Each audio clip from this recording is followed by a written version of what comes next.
kotisa fangati karaba sarayele la aurela ne kamaurema Malion Lumière TV maw kungan bora tuguni ala nigo information yere igo Lumière TV nigo fargolo nyanaje o kunafoni igo Lumière TV nigo koduma jamana kungan ko ba fa dugu ngola ni be o information yere soro igo Lumière TV groupe Lumière audio adai Lumière TV awulila delikola Lumière TV kanumba lunga uteke au jugu sawoye abada aw bismillah Lumière TV sanfɛ walasa ka kunnafoni jelen dɔw ma an ka wuli ka jɔ an ka dɔn ka bɔ an ka ko bɛɛ jeli bendo ka kunnafoni cogo ɲuman na o de la bi kunnafoni minnu farala ɲɔgɔn kan de do sangare fɛ ka da an ma an bɛna lase aw ma an ka to dun kana ne fili min yara la aw ka dɔn ka fɔ ka Marcela Touré ka fili do sino de do sangare ka fili tɛ ale min ye an ka rédacteur en chef ye bi kunnafoni an b'u daminɛ kunnafoni ba fila ye fɔlɔ o de Mali état kɔni miliyara bi nani ani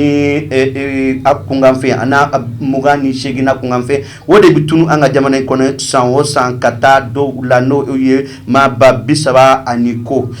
fana kɔfɛ Basiru Jahar Jumai Faye ale ye Senegal ɲɛmaaba ye ale bi faransikaw fɛ u bi ɲɔgɔn ye la hakilina damadɔ bɛ se k'a to développement bɛ na Senegal nin kunnafoni ba ninnu kɔfɛ kunnafoni caman bɛna fara ɲɔgɔn kan min bɛ se k'a to aw bi kunnafoni ɲumanw sɔrɔ Lumière TV sanfɛ bamananw ko an ka taa ko o laban ye boli ye bamananw ko ka kuma na ko kunnafoni ye bɛɛ lajɛlen ka hakɛ ye o tuma bɛɛ kan k'i ka hakɛ ɲini bamananw ko tuguni ka kuma na ko adamaden n'a ye kunnafoni ɲuman sɔrɔ a bɛ fa ka sɔrɔ a ma fɛn bila da hakili ka fa ani kunnafoni ɲuman sɔrɔ cogo kama nin waati in na an bɛ dɔn ka kunnafoni kɔnɔna na Mali fasoba olu kɔni ye ɲinini kɛ k'a fɔ ko maa dɔ bɛ yen n'u bɛ taa maa ba 36 ani 151 na k'olu kɔni b'a la ka sara futa jamana in kɔnɔ wa n'i y'a ta k'a lajɛ an ka jamana ministre min ye ministre de l'économie et des finances ale kɔni y'a hakilina in da Mali ɲɛmaaw tulo kan k'a jira k'a fɔ sisan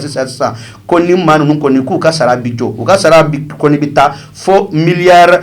48 ani miliyɔn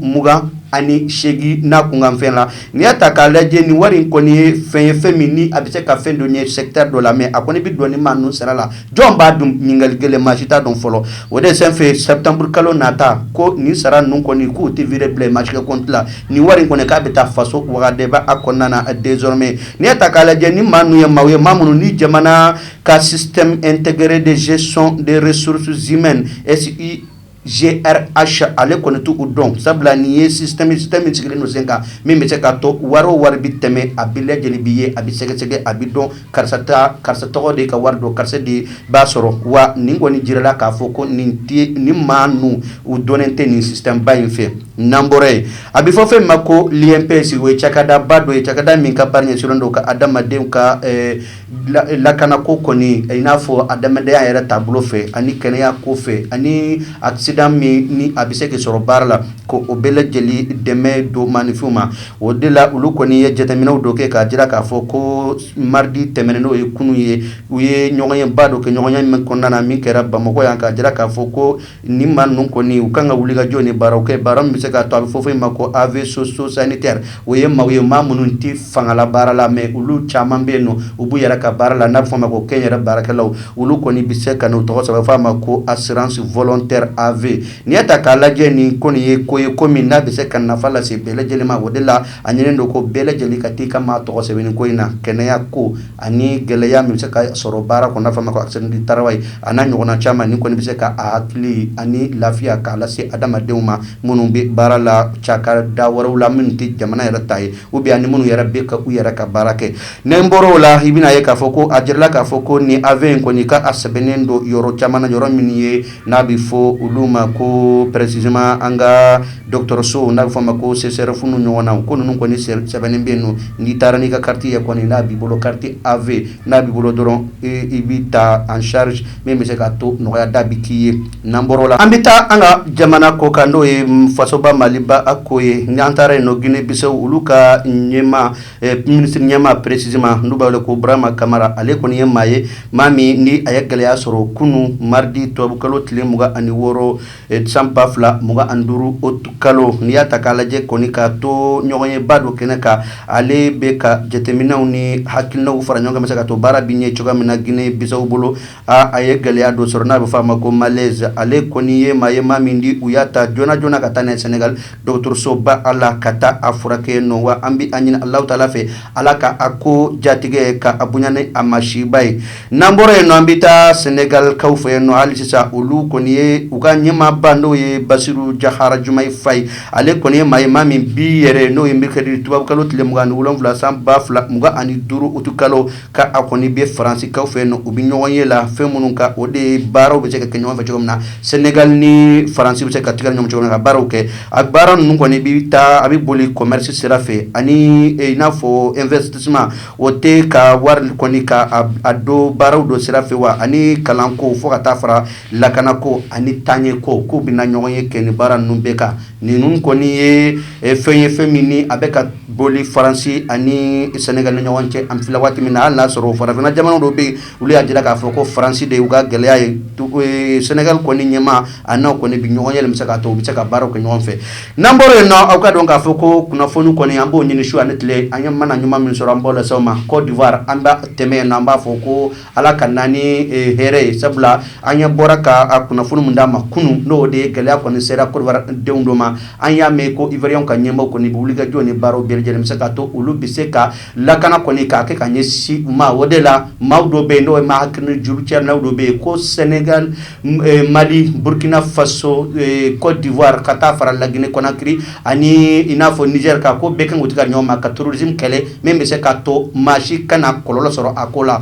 o de la bɛɛ lajɛlen ka wuli ka jɔ n'u ka baara kɔni bɛnnen bɔ o ma hali n'a sɔrɔ Côte d'Ivoire Faransi ka hakilina min bɛ ka bato u ye nɔ o tɛ ka se k'a to ani AES mɔgɔw kɔni k'u tigɛ ɲɔgɔn ma ka terrorisme kɛlɛ kɔni k'a kɛ ninnu de ye kunnafoni ye kunnafoni min Dedo Sangare a n'a ka maaw y'u fara ɲɔgɔn kan k'u di an ma Amadou Sala Touré y'u bayɛlɛma aw ye an ka to dun kan na a ye kan bɛn n'Ala sɔnna ma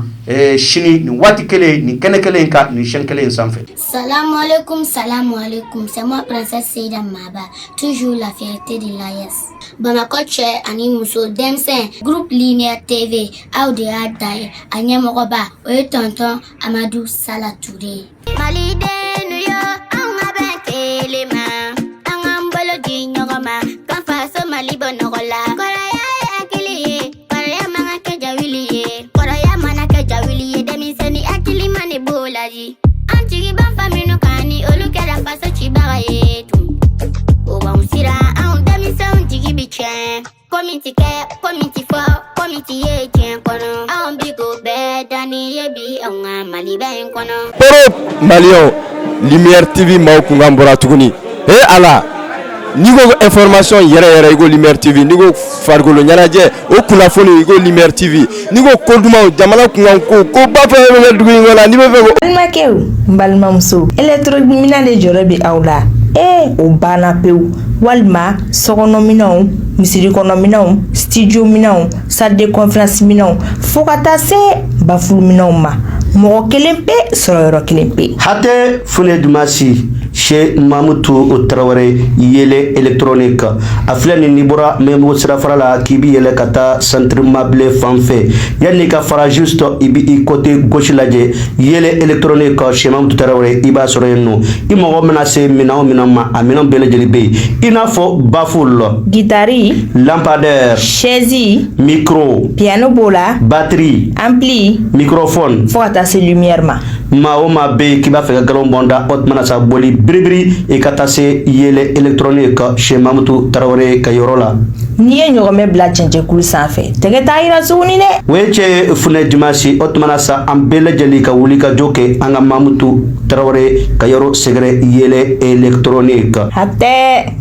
Aw ma ye Lumière TV ma ko ti sa fanga ti kɛrɛba sara yelela aw de la ne kamaw de ma. Europe Malien Lumière TV maaw kunkan bɔra tuguni Ala n'i ko information yɛrɛ yɛrɛ i ko Lumière TV n'i ko farikolo ɲɛnajɛ o kunnafoni i ko Lumière TV n'i ko ko dumanw jamana kunkan ko ba fɛn fɛn bɛ dugu in kɔnɔ n'i bɛ fɛ ko information yɛrɛ yɛrɛ sɔrɔ i ko Lumière TV. Groupe Lumière aw de y'a da ye. Lumière TV a wulila a deliko la. Lumière TV kanu b'alu nka o tɛ kɛ aw jugu sago ye abada.